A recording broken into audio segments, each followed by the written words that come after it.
Hi hello all welcome my YouTube channel Aameena വേൾഡിലേക്ക് സ്വാഗതം എല്ലാവർക്കും.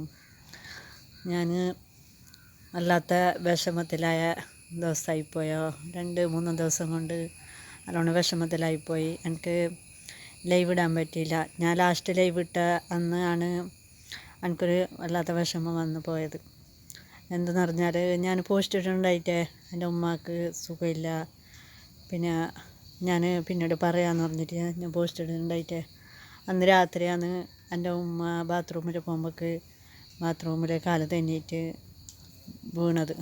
താഴെ വീണിട്ട് നടുവടിച്ച് പോയിട്ട് അവിടുന്ന് അങ്ങനെ എണിപ്പിച്ചിട്ട് കൊണ്ടുവന്നിട്ട് അതെത്തി ഇപ്പം കിടന്നിടത്തുനിന്ന് തന്നെയാണ്. പിന്നെ കിടന്നിട്ട് എണിക്കാൻ പറ്റുന്നില്ല. മരുന്നും ഭക്ഷണമെല്ലാം കിടന്നിട്ട് തന്നെ ആയിപ്പോയി. അപ്പം അതുകൊണ്ട് എനിക്ക് വീഡിയോ എടുക്കാൻ, ലൈവ് ഇടാൻ ഇതൊന്നും എനിക്ക് പറ്റില്ല. ഇപ്പോൾ അങ്ങനൊരു സിറ്റുവേഷനിലായിപ്പോയി, അത്ര ഒരു അവസ്ഥയിലായിപ്പോയി.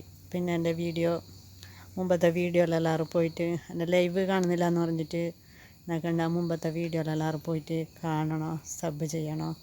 സബ് ചെയ്യാത്ത ആൾക്കാരുണ്ടെങ്കിൽ സപ്പോർട്ട് ചെയ്യണോ. ഞാൻ കുറച്ച് കഴിഞ്ഞിട്ട് ഞാൻ വീഡിയോയിൽ വരാം. പിന്നെ കുറച്ചെങ്കിലും സെറ്റായിട്ട് നിൽക്കുന്നുണ്ടെങ്കിൽ വീഡിയോയിൽ വരാം. ഇപ്പോൾ പറ്റില്ലല്ലോ വീഡിയോയിൽ വരാനൊന്നും. അപ്പോൾ ഉമ്മാൻ്റെ കാര്യങ്ങൾ നോക്കാൻ അപ്പോൾ വേണ്ടതല്ല. അപ്പോൾ ലൈവിലായെങ്കിലും വീഡിയോയിലായെങ്കിലും അങ്ങനെ വരാൻ പറ്റാത്ത അവസ്ഥയായിപ്പോയി. വരാൻ പറ്റില്ല. എന്ത് ചെയ്യണമെന്ന് അറിയാത്തൊരിതാണ്. പിന്നെ ഒരു ഹോസ്പിറ്റലിൽ കൊണ്ടുപോയിട്ട് അഡ്മിറ്റാക്കാന്ന് പറഞ്ഞാൽ ഒരു രക്ഷക്ക് ഇടുന്ന് കൊണ്ടുപോകണമെങ്കിൽ പൊന്തിച്ചിട്ട് കൊണ്ടുപോകണ്ടേ. അങ്ങനെ 2 ആൾ തന്നെയല്ലേ ഉള്ളത്. അവർക്ക് 2 ആൾക്കും ഓരോരോ കാര്യങ്ങളാണ്. പോകുന്നുണ്ട്. എൻ്റെ വലിയ ആങ്ങളെ അങ്ങനെ സുഖമില്ലാത്ത പണിയില്ല, പിന്നെ സുഖമില്ലാത്ത ആയിട്ടുണ്ട്.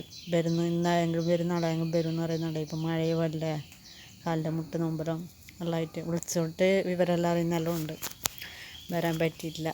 ഇപ്പം ഞങ്ങൾ 2 ആൾ തന്നെയല്ലേ ഉള്ളത് ഇവിടെ. അപ്പോൾ ഇത്രയൊക്കെ ഉള്ളൂ.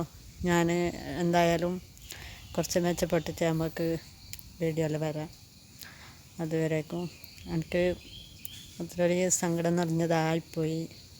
എപ്പോഴും ഒന്നെല്ലാം തീരാത്തൊരു സങ്കടമായിപ്പോയി. ഓക്കെ.